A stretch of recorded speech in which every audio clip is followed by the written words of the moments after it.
You don't get any more Houston than Paul Wall, man. Nope. If you are just tuning in to the Roula and Ryan Show, we are still celebrating our Astros World Championship win, and we just premiered Paul Wall's song, How About Them Stros? That's a great song, man. How about them Stros? How about them Stros? I mean, really, it's perfect. It's everything we were thinking. Because I remember when they won in 2017, Paul, I remember we had Lance McCullers Jr. up here, and I remember I said to him, I go, oh my God, I'm exhausted and I didn't even play. How are you handling your life? Because it was so stressful, right? Those games were always stressful. I feel like I could never breathe. I thought like we had swept Seattle, we swept the Yankees. I was thinking, all right, well, maybe we can actually sweep the World Series. That's why it's so much more different than football, right? Because it's one. Anybody can win on a given Sunday. Yeah. You're one strike away and it could be over. Hey, the confidence in those players, and it's not arrogance or cockiness at all. It's just confidence and believing in yourself. Yeah. It rubs off on you because I didn't grow up like that, believing in myself. I didn't think I was going to be anything. I had a low self-esteem. Wait. So who was trying to put down Paul Wall? Man, everybody. I used to get bullied as a kid. I'm talking about, I don't mean like, and I don't, not to belittle people who get bullied cyber-wise, but I mean like physically bullied. Like, I would get beat physically up. You were wishing it was cyber at the time. Yeah. It hurt. I mean, it's all bad, and for sure, I don't mean to like look down or make light of people that are getting cyber bullied like that because it's serious too. But I mean, I would get tied to trees.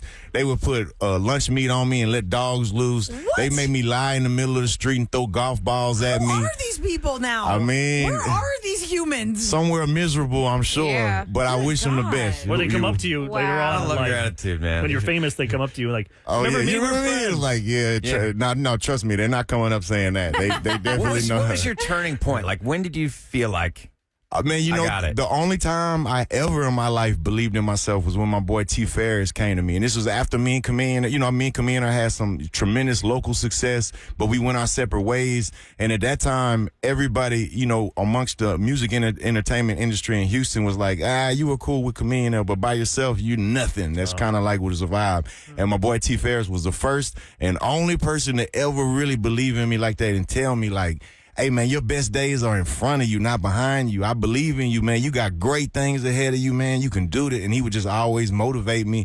And it was something I never had. He gave me that confidence. And shout out to my boy T. Ferris. Of course, he managed myself, Mike Jones, a lot of Houston greats like Lil Kiki or Zero. And now he's managing Megan Thee Stallion. So shout out to my boy T. Ferris, man. Paul, how did you even get into music? Even to get into the Houston rap scene? How old were you when that started? I started off real young. My introduction was doing promotions, passing out flyers, because that was the job nobody wanted to do, and there really was no age restriction for that. Right. I would be outside the clubs putting flyers on cars and stuff, and I was 14. Trying to sneak in the club, get in. I left my ID at home. They're like, "What you mean you left your ID at home?" You're 14. But even as a rapper, it was something I did for fun. My whole life growing up, we would freestyle. Me and Kamina, we would freestyle on the school bus, at the lunch table, at the track meets, basketball games, stuff like that.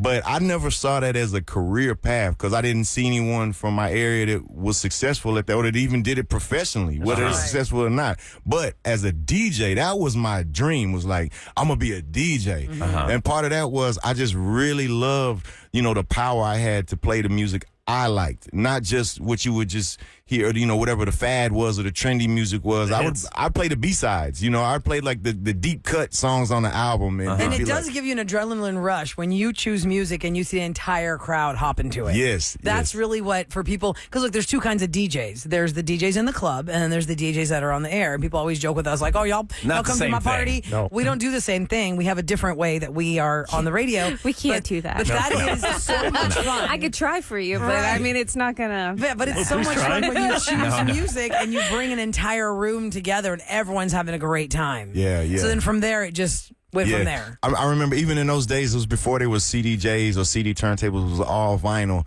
And, I'd bring like a CD Walkman and just rig it up to go through auxiliary to a quarter-inch and put it in the back just so I could play, Swisher House and Screwed Up Click freestyles at the parties I was DJing, because that's what I would want to hear. That's what would give me hype. So I'd play what I would want to hear, you know. And sometimes if somebody has a request, okay, I'll take that in consideration. But usually it would be like, I want to play what I want to hear. How much you paying for this So song? how did you make that transition from being like a DJ to making your own music? Well, when Michael Watts gave me that opportunity to come freestyle on a Swisher House mixtape, that really opened the doors up. Him and OG Ron C, they really just opened the doors up for me to give me that platform to showcase my talent. And they always told me, hey, these mixtapes is just a promotional avenue for you to do your thing. You got to go out there and put in the work. You got to put out your album, this and, whatever. But this is a incredible opportunity, avenue for you to Do you think do music. if you were coming up now, it would have been easier?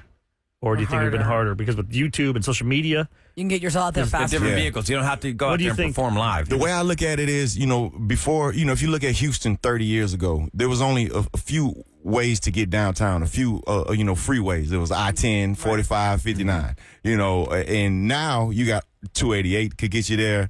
You got 290. 290's always been there, but you know what I'm saying? It's just you got the tollways. You can take the side streets. You can exit off and go different ways.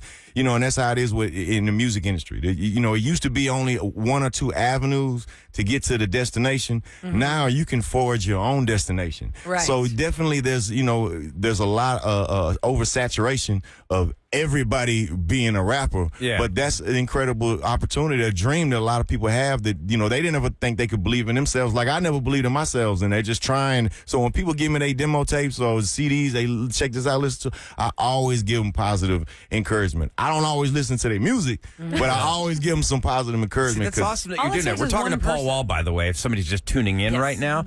And, you have helped a lot of people. Could you ever see your kids getting into this? Man, my son's in a mariachi band. Shout out to my son, Mariachi nice. de los Altos. What's up, baby? wow. bring them back. They got to come up here. Yeah, my boy. He surprised me. My son doesn't really share a lot of that with us, Yeah. but he was like, hey, my mariachi club, we got a performance. We go see him, and he blew us away. Like, where you been? Where this How old is he, been? Paul? How old is he? He's 16. Shout out to my son, Will Wall. What's up? Shout out to my daughter, Noelle. She also, she sings a little bit, raps a little bit on my, I put her on some songs here and there.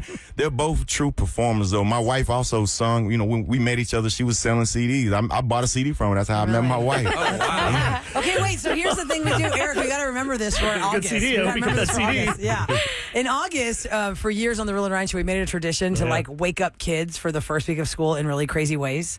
And we did a mariachi one time. Yeah, we should bring We should your definitely son have your son's mariachi Yes. band. So Yes. you get with the parents, and they let the mariachis in quietly, like at 6 a.m. that'd be great. And they Let it rip. sneak into the kids' room and they let it rip with mariachi to wake them up and go to school. Happy Yes. first day of school.